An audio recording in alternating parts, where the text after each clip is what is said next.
Hey there guys, Darryl Griffiths for Jumpcut Online here. I hope you've all been very well. This is my latest video review, a little later than billed, which I apologise. It is the romantic comedy Long Shot, which stars Charlize Theron and Seth Rogen.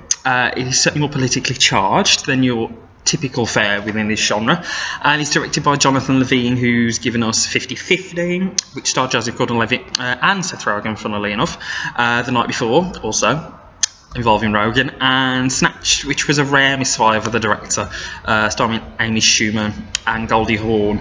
I'm happy to report Long Shot is a much welcomed return to form.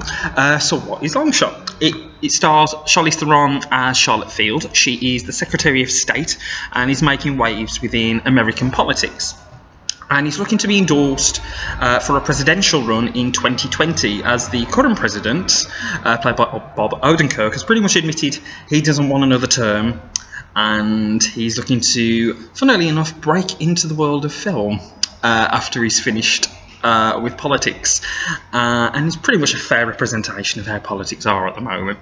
But Theron is inevitably trying to navigate this world, which is very male-dominated, and it's trying to score likability points and try and get those numbers up.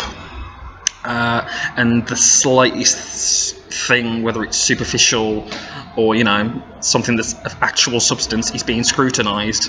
And Seth Rogen is a thriving journalist, but he's growing disillusioned with the higher ups within his company and what they represent and what they're peddling to the masses. But Rogen and Theron have a history from their teenage years, and they ultimately cross paths in the most unlikely of circumstances, as she's obviously going for this presidential run, and Rogen, who is ultimately trying to break out from his current job, somehow navigates his way into being Field's speechwriter, and trying to punch up her speeches and trying to enhance her public persona. But ultimately, sparks fly between the two, and that's pretty much the premise of Long Shot. In the current political landscape, I think it's hard for filmmakers to not necessarily be outlandish, because you look at the state of politics now. I mean, for example, in recent times we've had somebody from Ukraine who was a singing sensation. He's broken into politics. Of course, you look in America with the human what's-it, Donald Trump, and all the damage that he's doing across the board. And on home soil, we've got, the slightest thing with Ed Miliband eating a sandwich, Theresa May, we can't seem to get her out of our hair, can we? With her little ABBA moment, and with Brexit, and we could go on, but I could run off on a tangent, but I'm not going to. I'm going to try and keep it within the context of the film. But with the subject matters that Long Shot script interweaves into the film, whether it's white supremacy, how women, basically the garbage that they have to deal with within politics, whether it's sex scandals, how they are portrayed in a superficial sense, and basically whether they're trying to get policies passed through, and they're being shut down by the most ludicrous of opinions from elsewhere and from other countries, and trying to find a common ground. And that's pretty much what Long Shot does really well. I think in the initial 20-30 minutes it's quite broad in its comedic strokes in how it tries to dissect its substance. That is very much not overpowered by the gross out comedy that inevitably manifests into the film, considering the likes of Seth Rogen being involved. But it is quite broad in the beginning, and it sort of relies on physical comedy, and although Rogen's landing on his face, the gags don't quite land. But once you put Theron and Rogen together, it really starts to blossom as a film, and it starts to smooth out its pacing issues. And it's very much down to how believable and the strong chemistry that the two have. Like Theron, she pretty much, we haven't seen her really flex her comedic chops that much, and in one particular negotiation sequence when let's just say she's worse for wear, she is at the top of the game. It is absolutely hilarious and easily one of the best set pieces within the film.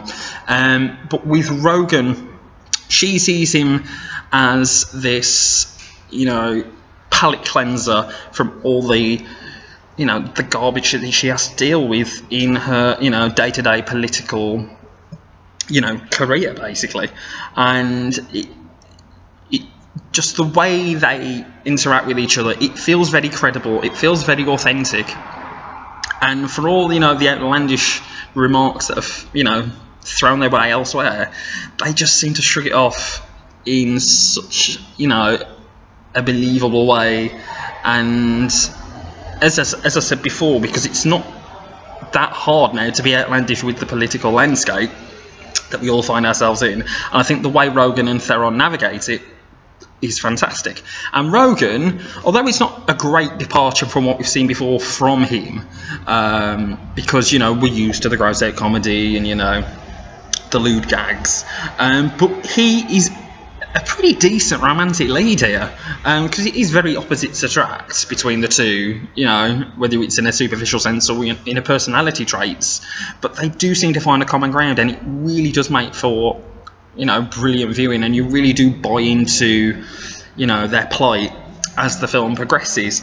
And I think Longshot is you know, we haven't had many great Hollywood rom-coms in recent times, especially mainstream ones, and considering how this has been doing, you know, stateside and over here, it's a damn shame that not more people are seeing this, because I think it is that rare breed that, you know, we've got a really superior rom-com here that has smarts in abundance, has great chemistry between the two leads, and it just feels quite believable as a piece. And if that doesn't sway you, there is a great musical moment. Good old Roxette. It must have been love. If this is one of the best sequences of the year, then I don't know what to say. I think that sequence as well is a real highlight, and with the admission alone, because Rogen and Theron really just throw themselves into it, and it is just a wonderful moment between the two.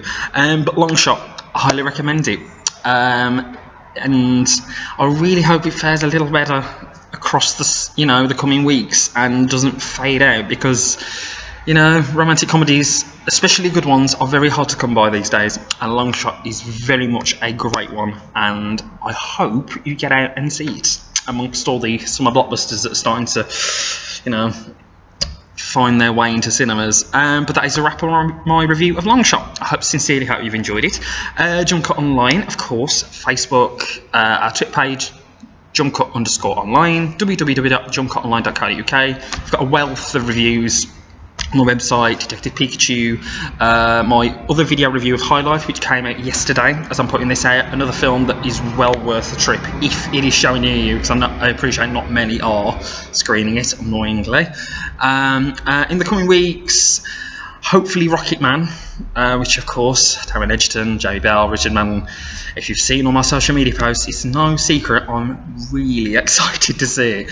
But that should be my next video review. I've been Darryl Griffiths, and I'll speak to you soon, guys. Take care, and bye for now. See you later.